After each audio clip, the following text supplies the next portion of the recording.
नमस्कार दोस्तों, इस वीडियो में बीएसएससी ऑफिस अटेंडेंट का प्रैक्टिस सेट नंबर हम 5 कवर करने वाले। तो चलिए शुरू करते हैं। जो लोग नए हैं चैनल को सब्सक्राइब जरूर कर लीजिएगा, वीडियो को लाइक कर दीजिएगा। अगर कोई भी वीडियो छूटा हुआ है तो जाइए प्लेलिस्ट में सारे वीडियो ऐड हो चुका है, जाकर सारे वीडियो को जरूर देख लीजिएगा। इसके अलावा सबसे पहले हम तो शुरू करेंगे जीके को, उसके बाद हिंदी, लास्ट में मैथ के प्रश्न कवर कर लेंगे। और जो लोग नए हैं चैनल को सब्सक्राइब जरूर कर लीजिएगा और वीडियो को लाइक कर दीजिएगा। तो चलिए शुरू करते हैं। फर्स्ट क्वेश्चन देखिए, ब्रिटिश भारत में पहली कॉटन मिल की स्थापना किसने किया, जिसे 1856 में उत्पादन प्रारंभ किया गया था। 31 की बात करें तो सीएन डावर के द्वारा जो है ब्रिटिश भारत में पहली कॉटन मिल की स्थापना किया गया था। ऑप्शन नंबर डी करेक्ट हो जाएगा। नेक्स्ट क्वेश्चन देखिए, सर्ग, प्रतिसर्ग, वंश, मनवंतर और वंशानुचरित संकेतक, ये सभी किसके संकेतक हो जाएगा? ये जो है पुराणों के संकेतक हो जाएगा। खरीदादार कौन था? 33 की बात करें तो अधिकारी जो हिसाब किताब में प्रवीण होता तो उसे जो है खरीदादार कहा जाता था।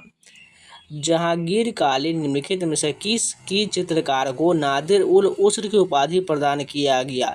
34 की बात करें तो मंसूर के जो है जहांगीर कालीन निम्नलिखित में से किस चित्रकार को यानी मंसूर को जो है नादिर उल उस्र की उपाधि प्रदान किया गया था? अलीगढ़ मुस्लिम विश्वविद्यालय यानी एएमयू की स्थापना किस वर्ष किया गया था? 35 की बात करें तो 1875 में जो है अलीगढ़ मुस्लिम विश्वविद्यालय की स्थापना किया गया था। आईएनए के अधिकारियों पर मुकदमा चलाया गया था। 36 की बात करें तो लाल किला दिल्ली में जो है आईएनए के अधिकारियों पर मुकदमा चलाया गया था। किसानों द्वारा एक वर्ष में 3 विभिन्न फसलें उगाने के पीछे मुख्य कारण क्या है? 37 की बात करें, सुविकसित सिंचाई प्रणाली जो इसका मुख्य कारण है, जिसे किसान जो एक वर्ष में 3 विभिन्न फसलें उगा सकते हैं। भारत में तांबे का तीसरा सर्वाधिक उत्पादक राज्य कौन सा है? झारखंड हो जाएगा। तांबे का तीसरा सर्वाधिक उत्पादक राज्य झारखंड हो जाएगा।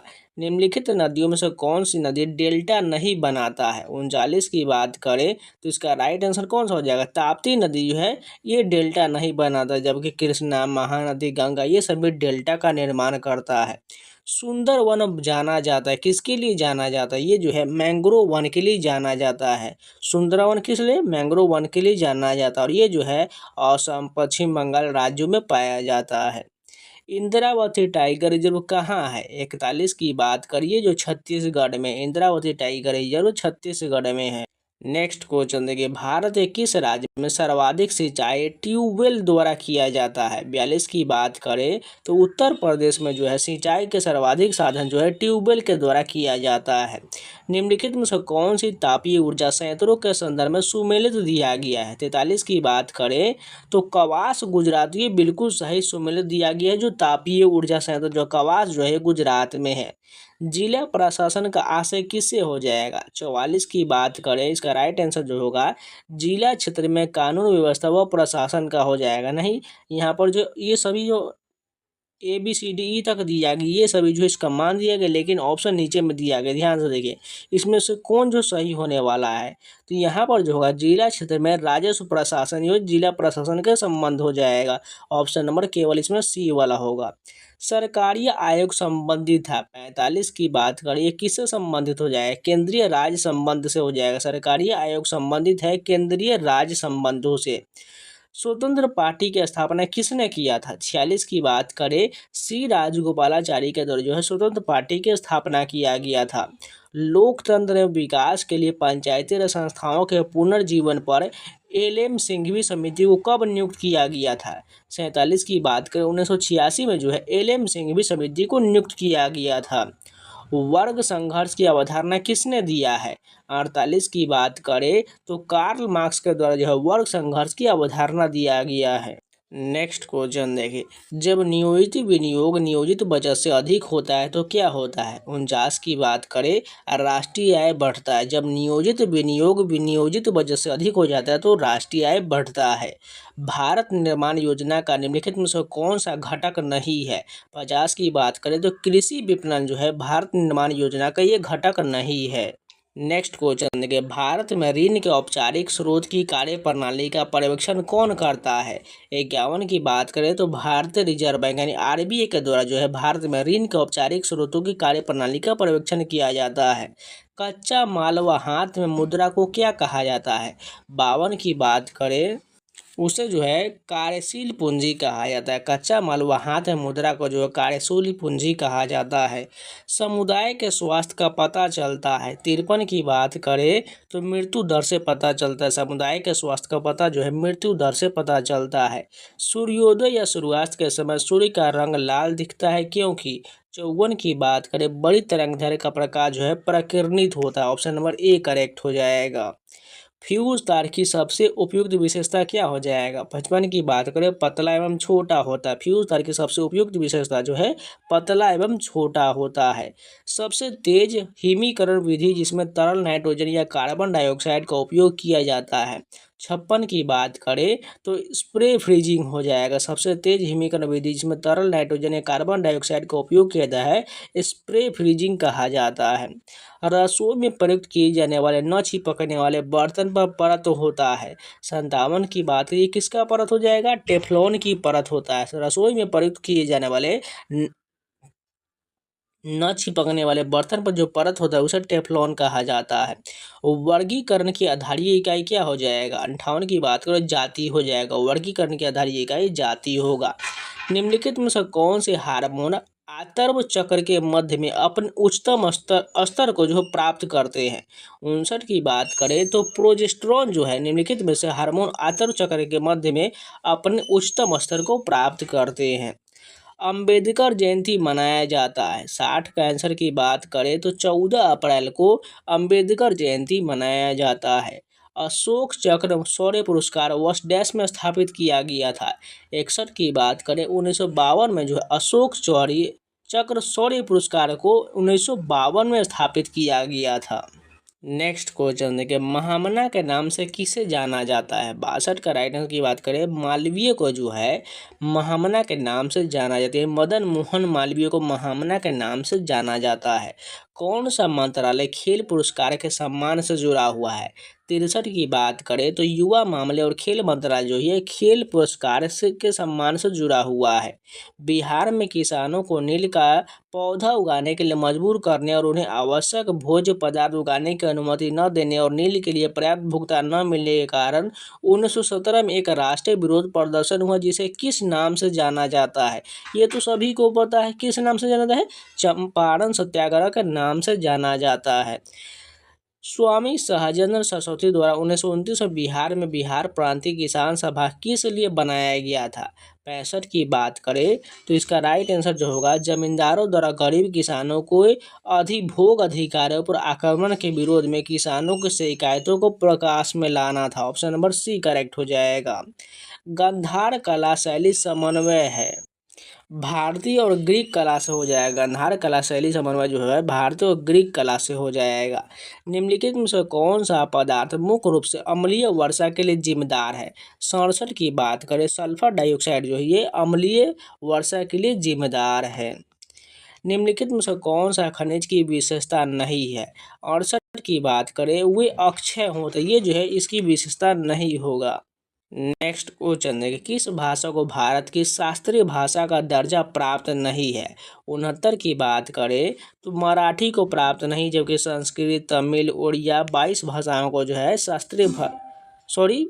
यहाँ पर जो 6 जो है शास्त्रीय भाषा को दर्जा प्राप्त है। बाकी जो 22 मैंने बोला ये जो है अनुसूची 8 में जो सम्मिलित किया गया है। भारत में कौन सा राज्य भाषाई आधार पर बनाया गया पहला राज्य था। ये तो बार बार कर दिए है। आंध्र प्रदेश का जो है भाषाई आधार पर गठन पहला राज्य हो जाएगा। अब चलिए हिंदी के प्रश्न कवर करते हैं। तो यहाँ पर सबसे पहले गद्यांश है। गद्यांश को पढ़ने के बाद इसका आंसर बताना है। विश्व की कोई भी ऐसी सभ्यता नहीं जिसने वनों के मूल्य को न आंका हो। वन विभिन्न प्रकार के पशु पक्षी तथा प्रजातियों के लिए एकमात्र आश्रय स्थल थे और आज भी है। वनों के निरंतर घटने से इनके संरक्षण की आवश्यकता बढ़ी है। आज भी वन संरक्षण की आवश्यकता पहले जैसे ही बनी हुआ है। वनों में उगे पेड़ पौधे हमारी ईंधन की समस्या का समाधान करते हैं। इनसे हमें इमारत, फर्नीचर आदि बनाने के लिए कई प्रकार की लकड़ियाँ प्राप्त होता है। साथ ही कागज बनाने के लिए कच्ची सामग्री उपलब्ध होता है, परंतु इन्हें काटने के साथ साथ इनका संरक्षण भी आवश्यक है। पेड़ पौधे वर्षा कराने में सहायक बनकर पर्यावरण की रक्षा करते हैं। वहीं इनमें कार्बन डाइऑक्साइड जैसी विषैली गैस को सोखने की क्षमता भी होता है, जिससे हवा में गैसों का संतुलन बना रहता है। ऐसा करके वे हमारी पृथ्वी को सुरक्षित रखते हैं। पर्यावरण की सुरक्षा के साथ साथ हमारी सिंचाई और पेयजल की समस्या का समाधान भी वनों के संरक्षण से ही संभव हो सकता है। वनों के कारण ही नदियाँ अपने भीतर जल की अमृत धारा को संजोकर प्रवाहित हो रहा है। अब यहाँ पर से क्वेश्चन दिया गया है, तो 71 की क्वेश्चन देखिए, वनों का मूल्य आंकने का अर्थ किससे हो जाएगा? वनों का महत्व समझना हो जाएगा। ऑप्शन नंबर ए करेक्ट है। आश्रय स्थल से अभिप्राय क्या हो जाएगा? 72 की बात करें तो रहने का स्थान को आश्रय स्थल से अभिप्राय हो जाएगा। वनों के संरक्षण से अभिप्राय क्या हो जाएगा? 73 की बात करें वनों को बचाना हो जाएगा। वनों के संरक्षण से अभिप्राय वनों को बचाना होगा। नदियों में जलधारा किसके कारण प्रवाहित हो रहा है? 74 की बात करें वनों के कारण जो है नदियों में जल का जो है धारा प्रवाहित हो रहा है। वन पर्यावरण की रक्षा किस प्रकार करते हैं? 75 की बात करें तो ये जो वर्षा कराने में सहायक बनकर रक्षा करते हैं। मैक्तिक शब्द का तद्भव रूप क्या हो जाएगा? 76 की बात करें तो मोती हो जाएगा। मैक्तिक शब्द का तद्भव जो है मोती होगा। इनमें से किताब शब्द क्या है? 77 की बात करें तो ये विदेशज हो जाए। किताब शब्द जो है विदेशज है। निम्नलिखित में से सकर्मक क्रिया को छांटिए। इसमें कौन सा सकर्मक क्रिया हो जाएगा? लिखना जो है सकर्मक क्रिया है, क्योंकि लिखना कार्य हो रहा है। निम्नलिखित में से कौन सा शब्द भाववाचक संज्ञा नहीं है? 79 की बात करें तो सोना ये भाववाचक नहीं है, जबकि मनाही, विद्वता, खुशी ये सभी भाववाचक संज्ञा है। नेक्स्ट क्वेश्चन देखें, शुद्ध वर्तनी का चयन करिए। इसमें शुद्ध वर्तनी कौन सा हो जाएगा? महत्वाकांक्षा ये वाला जो है बी जो है ये बिल्कुल सही लिखा गया है। आप भला तो जग भला वाक्य में रेखांकित शब्द कौन सा सर्वनाम, यानी आप पर जो रेखांकित किया गया ये कौन सा सर्वनाम हो जाएगा? 81 की बात करें निजवाचक सर्वनाम हो जाएगा। उज्ज्वल का सही संधि विच्छेद क्या हो जाएगा? 82 की बात करें उज्ज्वल जो है ये उज्ज्वल का सही संधि विच्छेद होगा। यथारुचि में कौन सा समास है? 83 की बात करें तो अव्ययीभाव समास है।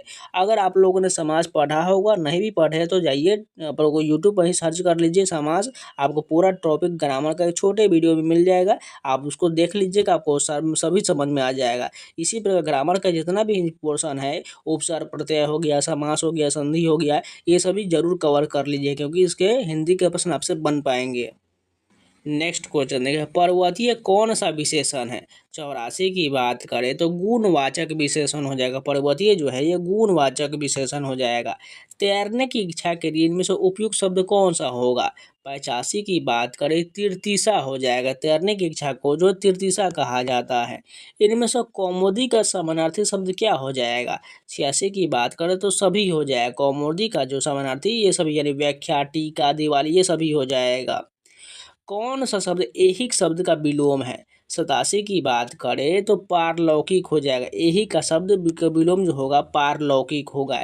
इनमें से स्त्रीलिंग शब्द कौन सा है? 88 की बात करें तो ख्याति जो है ये स्त्रीलिंग शब्द दिया गया है। निम्नलिखित में से कौन सा वाक्य पूर्ण भूतकाल का उदाहरण है? 89 की आंसर की बात करें वे आए थे, ये जो पूर्ण भूतकाल का उदाहरण हो जाएगा। राम की गाय चरती है वाक्य में कौन सा कारक है? 90 की बात करें इसमें जो संबंध कारक हो जाए, किसकी गाय? राम की गाय के बारे में बात किया गया है। बाग बाग होना मुहावरे का अर्थ क्या हो जाएगा? 91 की बात करें अति प्रसन्न हो जाना। बाग बाग होने का अर्थ अति प्रसन्न होना।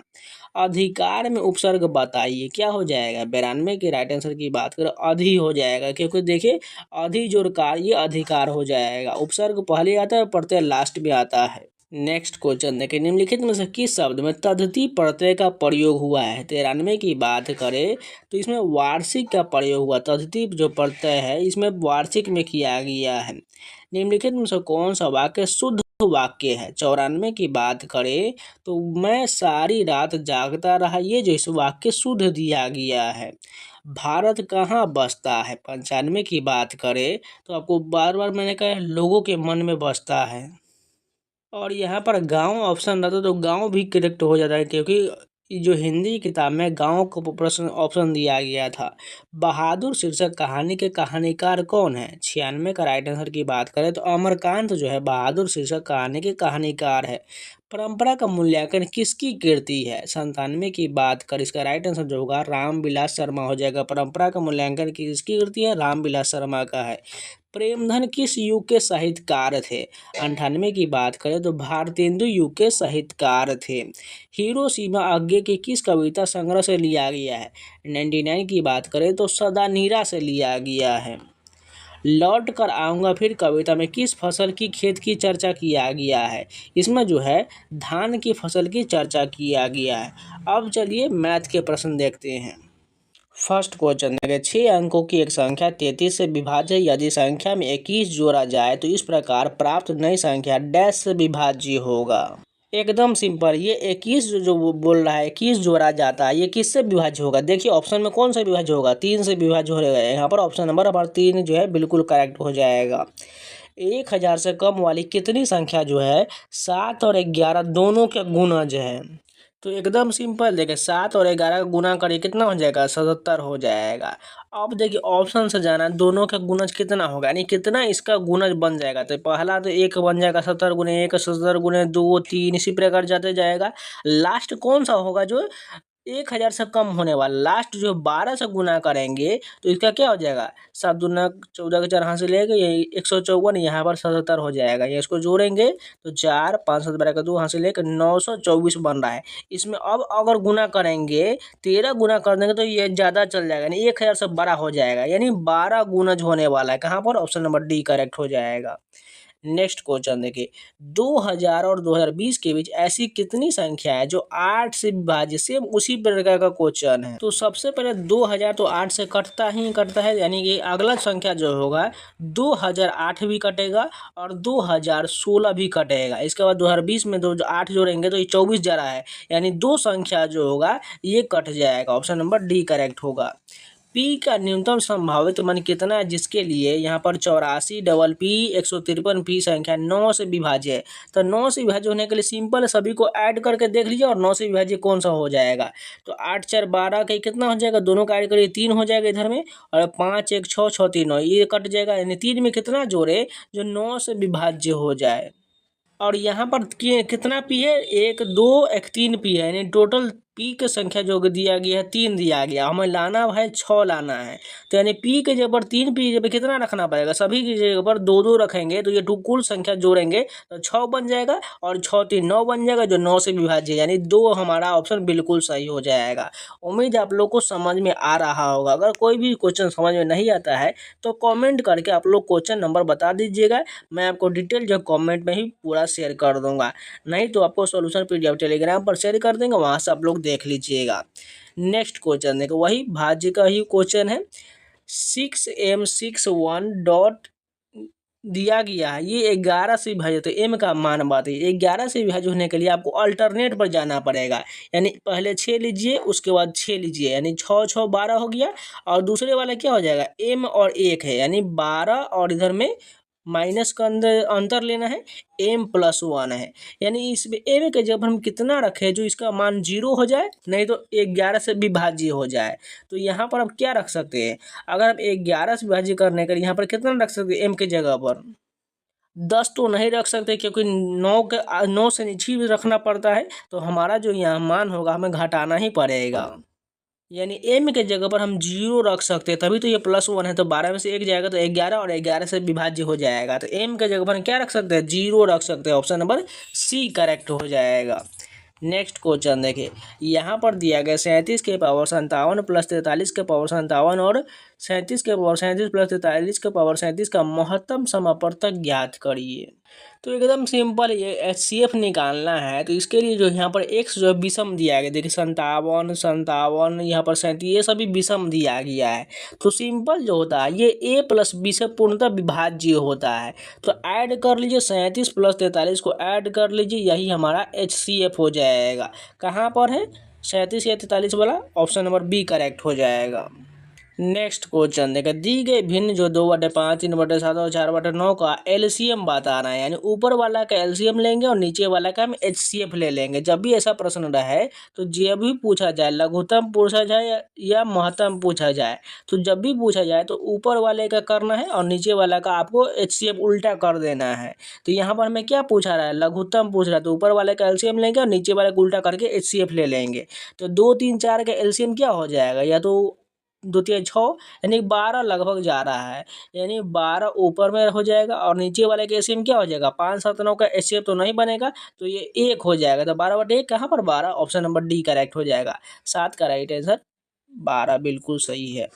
यदि एक प्राकृत संख्या को 5 6 7 से विभाजित करने पर प्रत्येक स्थिति में 4 शेषफल बचता है, तो 3 अंकों की सबसे छोटी प्राकृतिक संख्या क्या होगा। तो सिंपल ऑप्शन से बना लीजिए। मान के चलिए अगर पहला ऑप्शन हम ले लेते हैं 216 वाला, ये सबसे छोटा दिख रहा है, नहीं तो थोड़ा थोड़ा बड़ा है, तो 5 से विभाज्य करेंगे तो ये कितना जा रहा है, यहाँ पर तो 1 बच रहा है, यानी ये हमारा नहीं होगा। अब 212 लेकर के देखते हैं तो यहाँ पर हमारा 2 बच रहा है, ये भी नहीं होगा। अगर 214 लेकर देखते हैं तो ये तो 4 शेष बच रहा है यहाँ पर, तो यही वाला हमारा बिल्कुल राइट हो जाएगा, क्योंकि सिंपल है, 5 रहना चाहिए, 0 रहना चाहिए 5 से विभाजित होने के लिए, तो यहाँ पर 4 है, यही हमारा शेषफल आ रहा है, यही हमारा सही होने वाला है।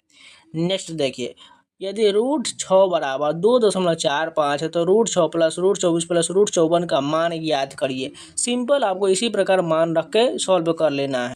तो यहाँ पर देखिए, यहाँ √6 सभी को आपको इसी प्रकार फॉलो करना है। तो √6 को हम √6 ही रहने देते हैं, प्लस में क्या है √24 को हम √6 के रूप में कैसे ला सकते हैं, इसको आप लिख सकते हैं √6 गुने 2 गुने 2, इस प्रकार आप 24 ला सकते हैं। प्लस में अब क्या दिएगा 54 दिया गया, तो 54 को क्या लिख सकते हैं 3 गुने 3, यानी कि 3 3 9, 9 गुने 6 54, ये हो गया।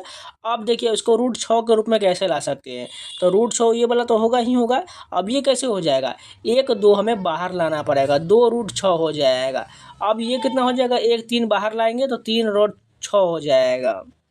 अब यहाँ पर हम सभी का मान रख लेते हैं, रूट जगह पर कितना रखना है 2.45 रखना है, तो लिख लेते हैं 2.45 प्लस में यहाँ 2 गुने में √2.45 होगा 2.45, और यहाँ पर अब 3 गुने करना पड़ेगा, 3 गुने 2.45। अब यहाँ पर हम 2.45 कॉमन ले लेंगे तो हमारा बचेगा क्या, यहाँ पर बच जाएगा 1 2 3 बच जाएगा, 1 + 2 + 3। अब ये सभी को ऐड कर देंगे, 3 2 5 1 6, यानी 2.45 गुने में 6 से गुना कर देंगे, हमारा आंसर कितना आ जाएगा 14.70, ऑप्शन नंबर ए वाला करेक्ट हो जाएगा। नेक्स्ट क्वेश्चन देखिए, 10 का नंबर का वही कैलकुलेशन वाला ही क्वेश्चन है। यहाँ पर दिया गया 21 16 00 का यहाँ पर मान निकालना है। तो एकदम अगर छोटा रूप में जाए, अगर 0 हटाकर देखिएगा तो ये जो है 46 का स्क्वायर होता है, तो उसी पर 0 बैठा लेंगे, हमारा पता चल जाएगा। तो सबसे पहले बड़ा रूट ले लेंगे, उसके बाद ये जो होगा, ये इसका मान जो होगा 460 हो जाएगा। 1 0 बैठा देने के बाद हमारा मान चला आया, ठीक है। उसके बाद जो होगा ये √400 रहने देते हैं ऊपर में, और नीचे में कितना हो जाएगा 48,000 दिया गया, तो 48,000 लिख लेते हैं। अब इसको छोटा भी रूप में कैसे रख सकते हैं, 460 को हम क्या करते हैं, बड़ा रूट हटा देते हैं और 460 आ जाएगा, और ये 400 को हटाएंगे, स्क्वायर रूट हटाएंगे तो 20 हो जाएगा। नीचे वाला का क्या हो जाएगा 4800 है, तो 48,000 को रहने ही देते हैं। अब आगे इसका छोटा और कर देते हैं, तो यहाँ पर लिख लेते हैं रूट अंदर जो है ये दोनों का ऐड कर देंगे, 460 और 20 तो 480 हो जाएगा, और नीचे में हमारा जो है 48,000 है, तो 48,000 रहने देते हैं। अब यहाँ पर काट लेते हैं, इसे काटेंगे तो 1/100 के रूप में चला जाएगा, तो 1/100 को जब रूट से बाहर निकालेंगे तो ये क्या बच जाएगा 1/10 हो जाएगा। 1/10 इसका आंसर कहाँ पर है, ऑप्शन नंबर ए करेक्ट हो जाएगा। नेक्स्ट देखिए, निम्नलिखित में से कौन जो है 15,376 का वर्गमूल है। तो सिंपल आप लोग को अगर वर्गमूल पता होगा तो ये जो 124 का होता है, सिंपल सा है। क्योंकि देखिए 4 के आपको लास्ट में अगर यूनिट जरूर गुना करिए तो 4 चौका 16, यहाँ पर 6 आ रहा है। 8 में 8 से गुना करेंगे 64 नहीं होगा। 4 का यहाँ पर भी है और यहाँ पर भी है। तो सिंपल अगर दोनों का आपको पता चलता है तो 124 गुना 124 कर लीजिएगा। आपको सिंपल गुना करने के बाद आपको पता चल जाएगा ये वर्गमूल इतना ही है। इनमें से किस संख्या का वर्गमूल का अपरिमेय संख्या है। 12 की बात करें तो इसका जो है ये जो है वर्गमूल का अपरिमेय संख्या है। क्योंकि 6560 का वर्गमूल जो है इसका हम बाहर नहीं निकाल सकते, क्योंकि इसका जो स्क्वायर नहीं होता है पूर्ण रूप से, इसलिए यही जो है परिमेय नहीं बनेगा। यदि दो संख्याओं के बीच का अंतर उन संख्याओं के योग का 30% है तो बड़ी संख्या और छोटी संख्या का अनुपात क्या है। तो इस क्वेश्चन को हम ऑप्शन से बनाएंगे। मान के चलिए पहला ऑप्शन ले लेते हैं, 13 और 7 ले लेते हैं। यहाँ पर लिख दिया अनुपात, यहाँ पर 13-7 लिख लिए। यदि दो संख्याओं का बीच का अंतर उन संख्याओं के योग का 30% है तो सबसे पहले हम क्या करते हैं, इसमें दोनों में हम 0 बैठा लेते हैं जिससे आसानी होगा। 130 और 70 कर लिए। तो यहाँ पर क्या कर रहा है, उन दोनों संख्याओं के बीच का अंतर, इसका अंतर क्या आ रहा है 130 और 70 का बीच का अंतर, ये जो 60 आ रहा है। ये 60 जो है इसके योग का, यानी 170 और 30 और 70 का योग कितना हो जाएगा, 200 का जो है बोल रहा है 30%, यानी 30%, 200 का 30% निकालेंगे तो कितना हो रहा है, 60 हो रहा है। बिल्कुल हो रहा है, यानी यही हमारा ऑप्शन बिल्कुल सही हो जाएगा। नेक्स्ट क्वेश्चन देखिए, 6, 8, 12 और 20 में प्रत्येक में से समान संख्या घटा दिया जाता है तो परिणामी संख्या समानुपात में होता है। तो घटाई गई संख्या पूछा गया है। तो इसको भी ऑप्शन से बना लीजिए, ज़्यादा आसान होगा। जैसे मान के चलिए पहला ऑप्शन लेते हैं तो बोल रहा है प्रत्येक में समान संख्या घटाया जाता है। 6 में से 4 घटाएंगे क्या हो जाएगा, 2 हो जाएगा। 8 में से 4 घटाएंगे क्या हो जाएगा, 4 हो जाएगा। यानी 2/4 कितना, 1/2 बन रहा है। ठीक, अभी इसी प्रकार 12 और 20 का देख लेते हैं। तो 12 में से 4 घटाएंगे 8 हो जाएगा, और 20 में से कितना 4 घटाएंगे तो 16 हो जाएगा। 8/16 ये 1/2 बन रहा है। बिल्कुल दोनों 1/2 और 1/2 ये समानुपात हो रहा है, यानी यही पहला ऑप्शन हमारा बिल्कुल सही हो जाएगा। नेक्स्ट क्वेश्चन देखिए, दो व्यक्ति P और Q की आयु का अनुपात 5:7 है। 8 वर्ष पहले P और Q की आयु का अनुपात 7:13 था। P और Q के वर्तमान आयु क्रमशः क्या है। इसको भी हम ऑप्शन से ही बनाएंगे जिससे आसानी होता है बनाने में। दो व्यक्ति के बोला है P और Q का आयु का अनुपात जो है 5:7, तो यहाँ पर हम लिख लेते हैं P और Q का जो है 5:7 है। वर्तमान आयु ध्यान से देखिए, वायु को बोल रहा है आयु का अनुपात 5:7 है। 8 वर्ष पहले P और Q का आयु का अनुपात, यानी 8 वर्ष पहले, यानी 8 घटाना हो पड़ेगा। दोनों का अनुपात 7:13 है। तो P और Q की वर्तमान आयु हमें बताना है। तो मान के चलिए हम पहला ऑप्शन ले लेते हैं, 21 और 15 ले लेते हैं। तो सबसे पहले देखिएगा, तो यहाँ पर 5 से क्या 21 कटेगा, नहीं कटेगा, यानी ये पहला ही ऑप्शन हमारा गलत हो जाएगा। अगर दूसरा ऑप्शन लेते हैं 15 और 21 लेते हैं तो 5 से 15 कट जा रहा है, 3 गुना जा रहा है, और 7 से 21 3 गुना जा रहा है। ये वाला ऑप्शन हमारे बिल्कुल सेटिस्फाइड हो रहा है। और देखिए 8 वर्ष इसमें हम घटा लेंगे वर्तमान में से, तो क्या हमारा 7:13 आ जाएगा। 8 वर्ष घटाना, देखिए कहाँ पर लिख रहा है 8 वर्ष पहले, तो 15 में से 8 घटाएंगे 7, 21 में से 8 घटाएंगे तो 13। बिल्कुल ये 7:13 बन रहा है, यही हमारा ऑप्शन बिल्कुल सही हो जाएगा। नहीं तो इक्वेशन बनाइएगा तो वो थोड़ा लंबा जाएगा, लेकिन मेरे अनुसार ऑप्शन से बनाइएगा जल्दी आपका बनेगा। नेक्स्ट क्वेश्चन देखें, चावल के मूल्य में 25% की वृद्धि किया जाता है लेकिन इसकी खपत में 30% की कमी किया जाता है। तो धन के व्यय प्रतिशत वृद्धि पूछा गया। एकदम ईजी है। सबसे पहले 25% की वृद्धि 25 लिख लीजिए, और यहाँ पर 30% कमी -30 कर लीजिए, और ये सक्सेसिव का क्वेश्चन -25 × 30/100 कर लीजिए। यही हमारा आंसर आ जाएगा। अब 1 0 से 1 0, 5 से काटेंगे 5 × 10, 50 25, अब ये 5/2 हो गया, यानी 2.5 बचेगा ऊपर में, और यहाँ पर 5 × 15 यानी 7.5 बचेगा। यहाँ पर 25 में से 30 जाएगा तो ये माइनस का 5, और यहाँ पर माइनस का कितना आ जाएगा 5 3, यानी यहाँ पर जो हमारा जा रहा है 5 3 15 का 7.5 जा रहा है। तो यहाँ पर क्या हो जाएगा, -5 और -7 को जोड़ेंगे तो -12.5 के पास जाएगा। तो 12.5% माइनस में है तो कमी हो जाएगा। कहाँ पर है, ऑप्शन नंबर बी करेक्ट हो जाएगा। बस यही बनना था। नेक्स्ट देखिए, एक परीक्षा में उपस्थित होने वाले कुल छात्रों में से 65% लड़के थे, 28% लड़के और 16% लड़कियां अनुत्तीर्ण हुआ, और 702 लड़के उत्तीर्ण हुआ। कितनी लड़कियां उत्तीर्ण हुआ। ठीक क्वेश्चन है, एकदम ध्यान से देखिएगा। एक परीक्षा में उपस्थित होने वाले कुल छात्रों में 65% लड़के थे। यहाँ पर लिख लेते बॉयज और यहाँ पर लिख लेते गर्ल्स। कुल संख्या मान लो तो 100 है, जिसमें 65% बॉय है। 65 लड़का बॉय है, बचा कितना 35 बच रहा है, तो 35 गर्ल्स हो जाएगा। अब कह रहा है 28% लड़के और 16% लड़कियां उत्तीर्ण हुआ। तो यहाँ पर क्या कह रहा है 28% लड़के जो अनुत्तीर्ण हुआ था, कितना जो उत्तीर्ण हुआ 28 को घटा लीजिए, तो ये जो 30 घटाएंगे डायरेक्ट तो 60 यानी कि 62 जो हो जाएगा, यानी 62%। यहाँ पर लिख लेते हैं 62% जो पास हो चुका है। ठीक है, तो 62% का मान क्या दिया गया 702 दिया गया है, जिससे हमारा कुल मान पता चल पाएगा। सॉरी यहाँ पर 72 हो जाएगा, मैंने 62 लिख लिया, 72 यहाँ पर हो जाएगा। तो यहाँ पर जो 65 लड़के का 72 बोल रहा है उत्तीर्ण हुआ, तो 65 का हम क्या करते हैं 65 का 72% निकालेंगे तो कितना जा रहा है, ये जो है 46.8 आ जाएगा। ठीक है, 46.8, इसका मान जो है 702 दिया गया है। तो ये कितना गुना दिख रहा है 702 का, तो ये जो है 15 मरतबे कट जाएगा। तो ये 15 मरतबे कट जाएगा, यानी हमारा मान पता चल चुका है। तो हमें पूछ रहा है कितनी लड़कियां उत्तीर्ण हुआ, तो 16% लड़कियां अनुत्तीर्ण हुआ, तो इसका 35 का हमें कितना उत्तीर्ण हुआ 84% उत्तीर्ण हुआ। तो 35 का 84 हमें निकालना है। तो 35 का 84% निकालेंगे तो ये क्या आ जाएगा 29 जो होगा 4 होगा।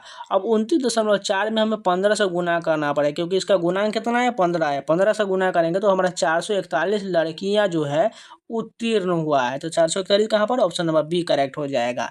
उम्मीद है आप लोग को समझ में आया है। नहीं समझ में आया तो फिर से आपको एक बार रिपीट करते हैं। जैसे देखिए यहाँ पर क्या कर लेते हैं, यहाँ पर बॉयज, यहाँ पर गर्ल्स। क्या कह रहा था 65% लड़के थे और 28%, तो यहाँ पर 65% लड़के हैं, तो 65 यहाँ पर लिख लेते हैं।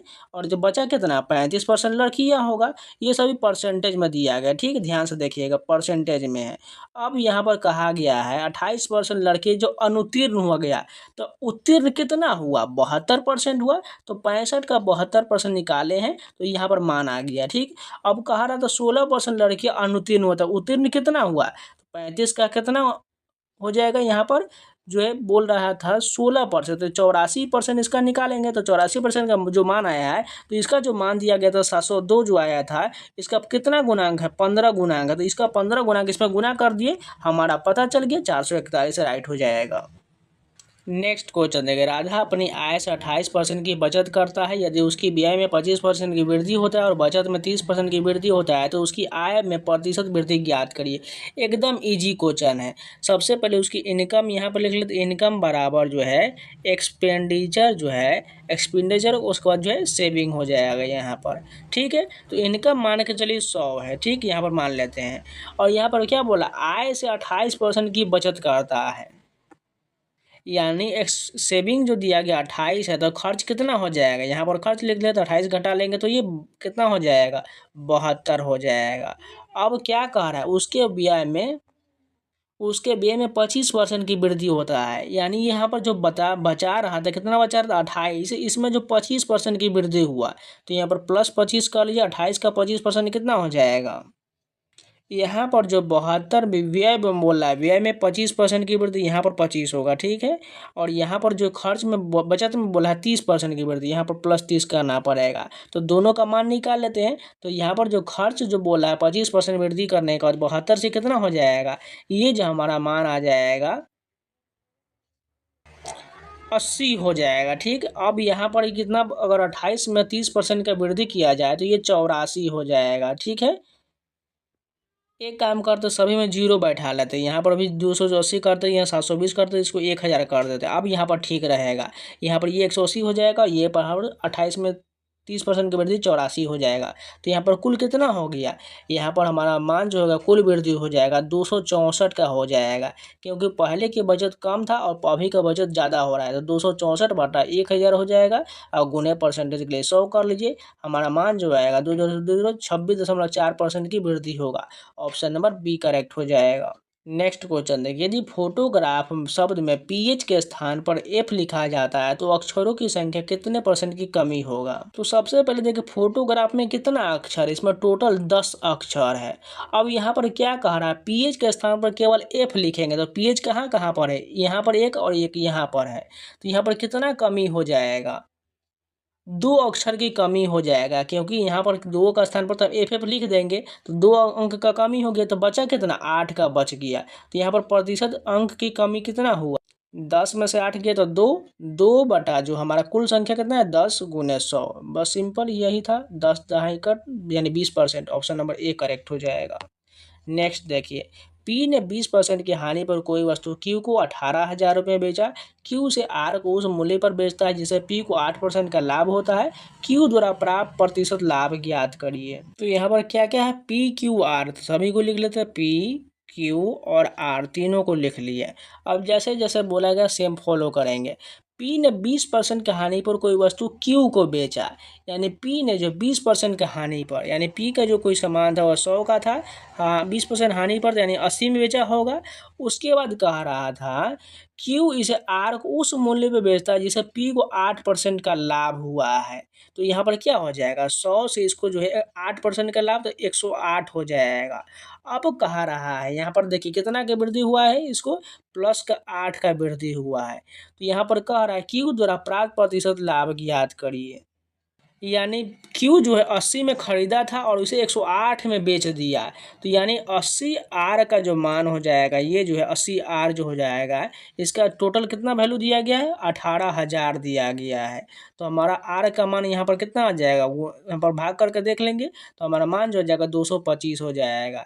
अब आर का हमारा क्रयमूल्य कितना हो जाएगा 108 हो जाएगा। तो 108 में हमें कितना करना पड़ेगा 225 का गुना करना पड़ेगा, तो ये मान कितना आ जाएगा 24,000 जो है 300 हो जाएगा। अब लाभ प्रतिशत निकालना पड़ेगा, तो 24,300 में से 18,000 घटा देंगे, ये 18,000 है, तो मान कितना आ जाएगा, ये मान जो है और जो मान आएगा और उससे 18,000 में भाग कर देंगे, हमारा 35 मरतबे कट जाएगा। तो 35% का लाभ जो है क्यू को प्राप्त हुआ है। क्यू कहाँ पर है, ऑप्शन नंबर ए करेक्ट हो जाएगा।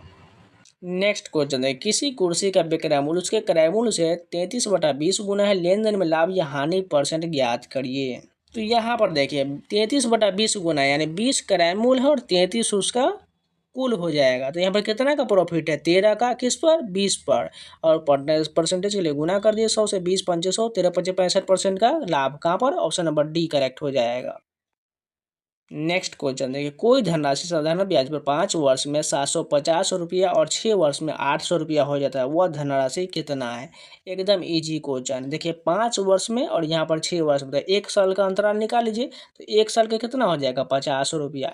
अब ब्याज का धनराशि निकालना, तो ब्याज गुने 100, और क्या हमें मूलधन निकालना है, तो समय कितना दिया गया है, समय किसी एक का मान लेते हैं, 5 वर्ष वाला ही ले लेते हैं, 5 गुने दर हमारा कितना हो जाएगा, नहीं तो सबसे अच्छा 5 वर्ष में अगर 50 पंचे 250 हो जाएगा, तो 250 इसमें का घटा लेंगे 750 में, तो हमारा क्या जाएगा मूलधन 500 रुपया। कहाँ पर है, ऑप्शन नंबर बी करेक्ट हो जाए। इतना ही इजी था, हमने यहाँ पर दर निकालने चले गए थे। नेक्स्ट देखिए, 4 वर्षों के लिए 7500 की राशि पर चक्रवृद्धि ब्याज ज्ञात कीजिए यदि ब्याज की दर पहले 2 वर्ष के लिए 20% प्रति वर्ष और अगले 2 वर्षों के लिए 10% प्रति वर्ष है। तो ध्यान से देखें, 4 वर्ष के लिए 7500 की राशि पर चक्रवृद्धि ब्याज ज्ञात करना है, तो ब्याज की दर पहले 2 वर्ष के लिए ब्याज है 20%, तो 20% का 2 साल का अगर चक्रवृद्धि ब्याज निकालिएगा तो 20% का कितना हो जाएगा, ये 44% हो जाएगा। सक्सेसिव निकालिएगा 20 20 40 और 4 ऐड हो जाएगा, 20 गुने 20 400, यानी 100 से भाग करेंगे तो 4 आएगा, यानी कुल 44% आ जाएगा। तो 7500 को अगर 44% निकालेंगे तो कितना आ जाएगा 3300 रुपया। ये जो है 2 साल का आ गया चक्रवृद्धि ब्याज।